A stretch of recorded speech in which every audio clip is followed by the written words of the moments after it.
करनाल जिला प्रशासन ने पराली जलाने के मामलों में 60 से ज्यादा किसानों के खिलाफ केस दर्ज किए हैं।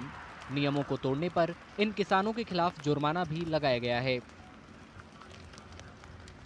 करनाल में अब तक 68 मामले दर्ज किए गए हैं। इसमें जो 1,10,000 रुपये का फाइन लगाया गया। इसके अतिरिक्त 32 किसानों की रेड एंट्री कर दी गई है, जिसमें किसान आगामी 2 सीजन में सरकारी रेट पर अपनी फसल नहीं बेच पाएंगे। इसमें जिला प्रशासन द्वारा village level, sub division level, district level tehsil बनाई गई हैं, जो किसानों को फसल अवशेष प्रबंधन के बारे में संपूर्ण जानकारी दे रही हैं और किसानों को बता रहे हैं कि एक्सीक्यूटिव स्टाफ मैनेजमेंट और इंस्टीट्यूट स्टाफ मैनेजमेंट के तहत कैसे पराली का प्रबंधन कर सकते हैं।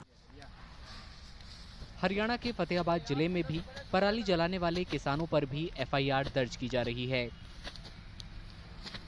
जो किसान पराली को आग लगा रहे हैं और उनके खिलाफ भी विभाग ने एक्शन ले रहा है और अभी तक हमने जो 23 किसानों के ऊपर जो है चालान करके हमने 57,500 है जो फाइन लगाकर उनसे रिकवरी ले ली है।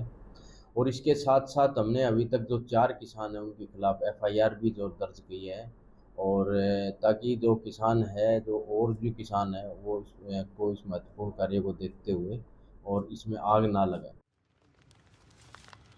पराली जलाने पर केस दर्ज होने से किसान नाराज हैं। उनका कहना है कि पराली जलाने के अलावा उनके पास कोई विकल्प नहीं है।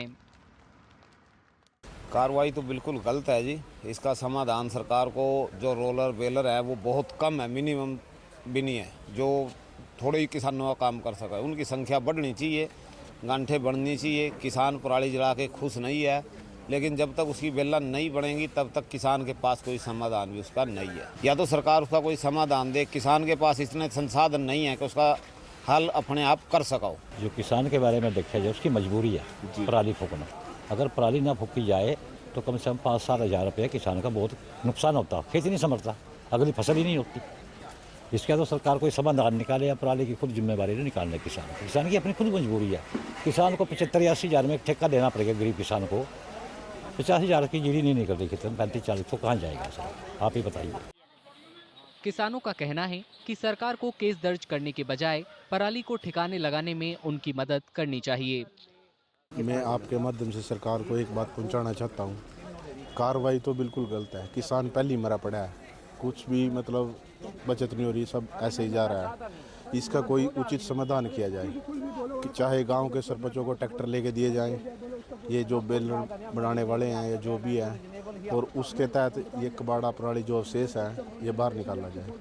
तो इसका और कोई समाधान नहीं है। एक बात और आई है कि रेड जोन कर दिया जाएगा, मेरी फसल मेरा ब्यौरा। वो बिल्कुल गलत है जी। उससे किसान कहाँ ले जाएगा फसल, कहाँ अवशेष लेके जाए।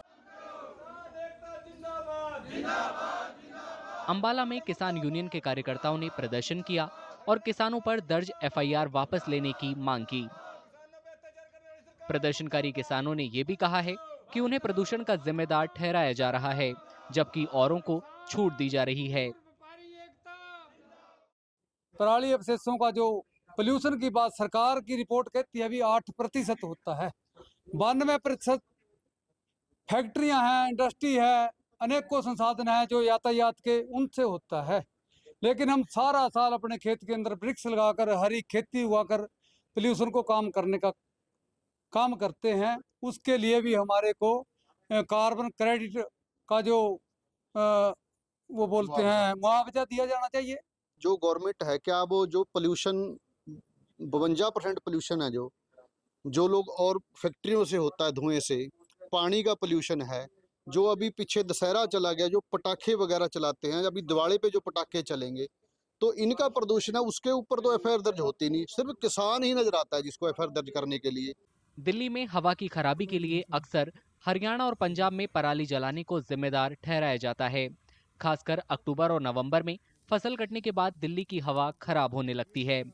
दरअसल अगली फसल की बुआई के लिए किसानों के पास बहुत कम वक्त बचता है, इसलिए वे धान की कटाई के बाद बचे हिस्से में आग लगा देते हैं ताकि खेत जल्दी खाली हो जाएं। इसी को पराली जलाना कहते हैं।